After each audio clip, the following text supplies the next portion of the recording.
Good morning friends, હું અજય ત્રિવેદી અને આજે આપણે ધોરણ 10 વિષય ગણિતમાં મિત્રો પ્રેક્ટિસ બુકમાં સ્વાધ્યાય 12 ના મોસ્ટ ઇમ્પોર્ટન્ટ એક્ઝામ્પલ શીખી રહ્યા છે. તો ચાલો શરૂ કરીએ.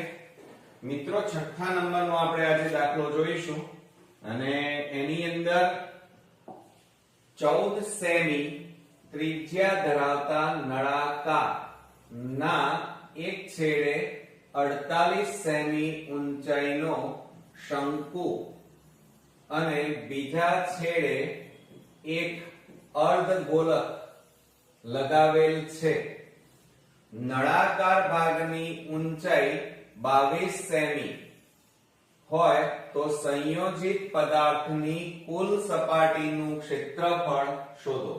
મિત્રો આપણે અહીંયા ક્ષેત્રફળ શોધવાનું અને આપણને એમ કીધું છે કે નળાકાર પહેલા આપેલો છે તો આપણે પહેલા નળાકાર દોરી દઈએ. ચાલો સૌપ્રથમ પહેલા આપણે અહીંયા નળાકાર દોરીએ. આ રીતે આપણે આ નળાકાર દોરી દીધો. ચાલો હવે શું કહે છે? નળાકારના એક છેડે 48 સેમી ઊંચાઈનો શંકુ. હવે એક છેડે આપણને આ રીતે શંકુ આપેલો છે.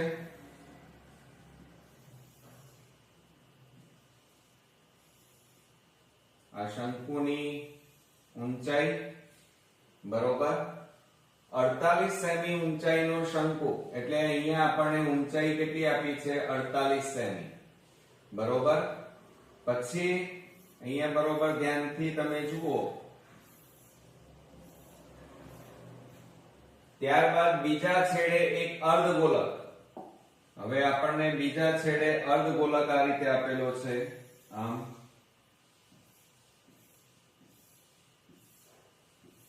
આ અર્ધગોલક. હવે આપણને શું કહે છે? નળાકાર ભાગની ઊંચાઈ 22 સેમી. આ નળાકારની જે આ ઊંચાઈ છે એ ઊંચાઈ આપણને કેટલી આપી છે? 22 સેમી.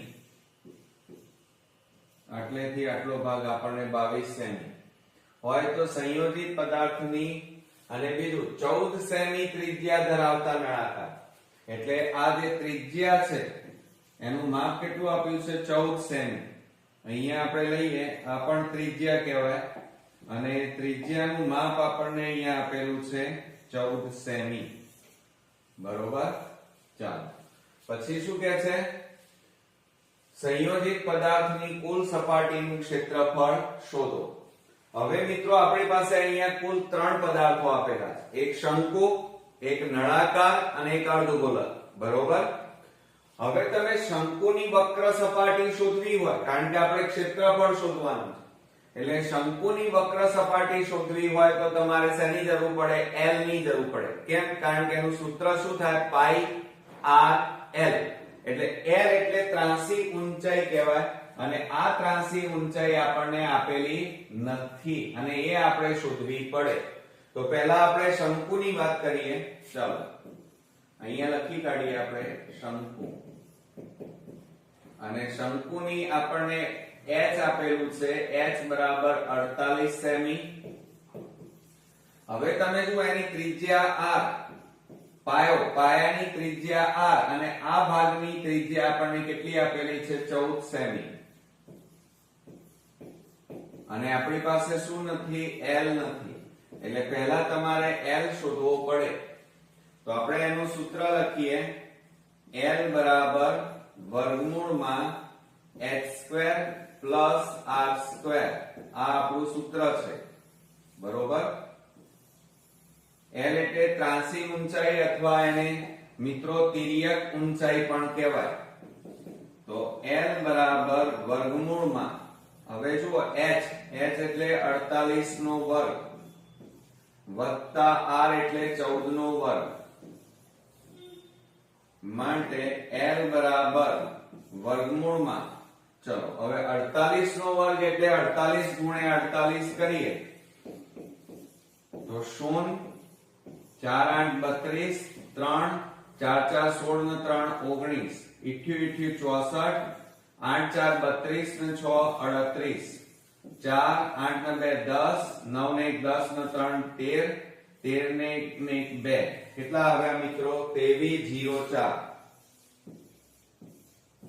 અને વત્તા 14 ગુણ્યા 14 એટલે 196 થાય પણ ગુણાકાર કરી જોઈએ 0 4 એકા 4 4 4 16 4 એકા 4 ને 1 5 તો 9 અને 6 196 આવે તો અહીંયા લખી કાઢીએ 196 હવે મિત્રો આ બેનો સરવાળો કરો 2304 વત્તા 196 6 4 10 9 ને 1 10 3 ને 2 5 કેટલા આવ્યા 2500 ઓકે તો આપણે અહીંયા લખી કાઢીએ આ બેનો સરવાળો આપણને મળ્યો l બરાબર વર્ગમૂળમાં 2500 હવે મિત્રો વર્ગમૂળ આપણે કાઢીએ તો l બરાબર 25 નું વર્ગમૂળ 5 થાય અને આ બે મીંડાનું વર્ગમૂળ 1 મીંડું એટલે ત્રાસી ઊંચાઈ તિર્યક ઊંચાઈ આપણને કેટલી મળી 50 સેમી ઓકે ચાલો હવે મિત્રો બરોબર ધ્યાન રાખીએ તો આપણી પાસે કુલ 3 વસ્તુ આપેલી છે હવે નળાકારની ઊંચાઈ તો એ આપણને આપેલી છે એ લખી કાઢીએ પહેલા અહીંયા લખીએ નળાકારની ઊંચાઈ અને એને આપણે કેપિટલ H લખીએ કારણ કે આપણે ઓલરેડી અહીંયા સ્મોલ h વાપરી નાખ્યો એટલે એકને એક વખત ડબલ વાર ન વપરાય તો 22 સેમી બરોબર અને તમે જોઈ રહ્યા છો કે નળાકારનો પાયો હોય કે મથાળું એની ત્રિજ્યા કેટલી છે 14 સેમી અને એની એ જ ત્રિજ્યા કોની થાય આ અર્ધગોલકની થાય એટલે આપણે અહીંયા લખી કાઢીએ અર્ધગોલક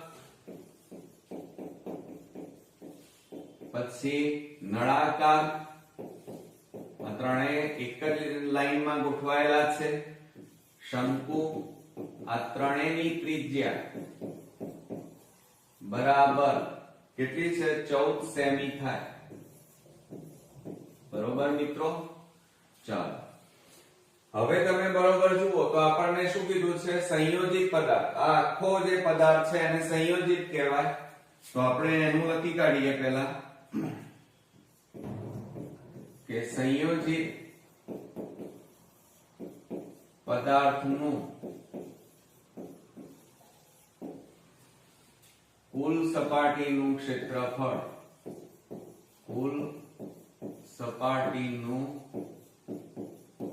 ક્ષેત્રફળ હવે અહીંયા બરોબર ધ્યાન આપો મિત્રો તો આપણી પાસે અહીંયા કુલ 3 વસ્તુઓ છે શંકુ નળાકાર અને અર્ધગોલક તો અહીંયા આપણે લખીએ શંકુની વક્ર સપાટીનું ક્ષેત્રફળ વત્તા ત્યાર પછી નળાકાર લઈએ તો નળાકારની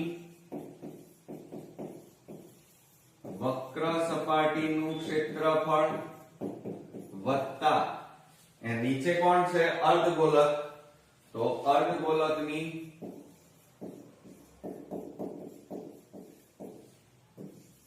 વક્ર સપાટીનું ક્ષેત્રફળ હવે મિત્રો અહીંયા 3 વસ્તુ તૈયાર થઈ તો આપણે અહીંયા કિંમતો મૂકીએ તો શું થશે જુઓ બરાબર સૂત્રો લખીએ શંકુની વક્ર સપાટીનું ક્ષેત્રફળ એટલે પાઈ r l થાય તો અહીંયા આપણે લખીએ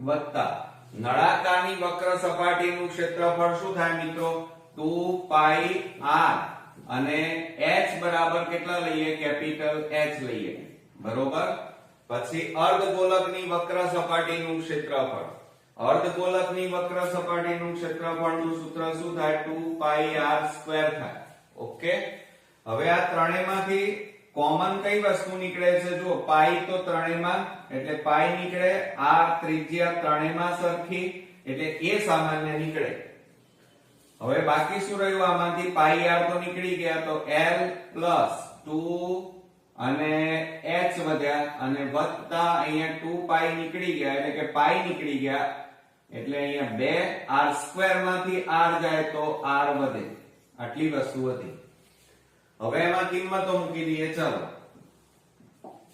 તો બરાબર પાઈ એટલે 22/7 ગુણ્યા r એટલે 14 છેદમાં 1 ગુણ્યા કૌંસમાં l. l બરાબર જો અહીંયા આપણે શોધ્યા પહેલા, અને એ છે 50 પ્લસ 2 ગુણ્યા કેપિટલ H. કેપિટલ H બરાબર કેટલા છે 22 વત્તા 2 ગુણ્યા r એટલે 14 કૌંસ પૂરો.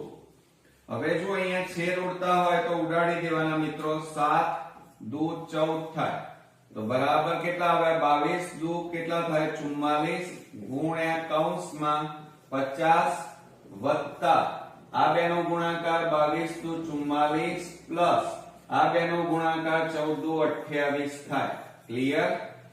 હવે આ ત્રણેયનો આપણે મિત્રો સરવાળો કરીએ.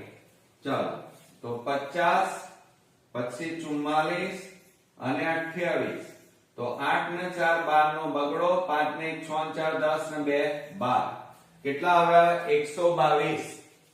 તો બરાબર આપણે અહીંયા લખીએ 44 ગુણ્યા 122 બરાબર. હવે મિત્રો આનો ગુણાકાર આપણે અહીંયા કરી નાખીએ, એ આપણો જવાબ આવશે.